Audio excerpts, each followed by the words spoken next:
A dramatic last-minute climate change deal hammered out by President Obama here in Copenhagen after marathon negotiations with leaders from China, Brazil, other key nations, but some environmental groups back in the United States already charging that this is a hollow agreement. The leaders basically agreeing to limit the Earth's warming to no more than 2 degrees Celsius over the next decade. But the key is there are no legally binding targets to actually lower carbon emissions. So there's nothing in this deal to keep these countries honest, keep them accountable, make sure they actually follow through on these commitments. The president acknowledged that there's a long way to go, even as he hailed this as a major breakthrough.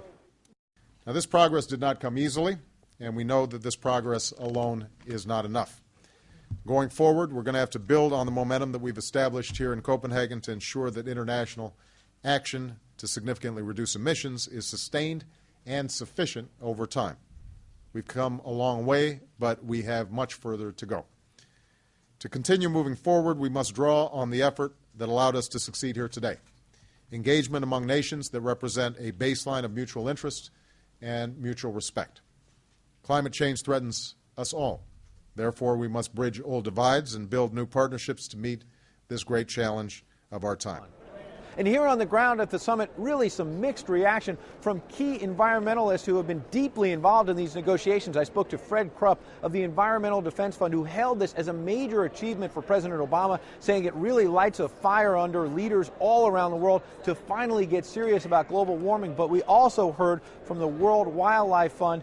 They're basically saying that all Copenhagen produced was a snapshot of what these leaders promised even before the summit. Nothing really new, adding, quote, "After years of negotiations, we now have a declaration of will which does not bind anyone and therefore fails to guarantee a safer future for next generations."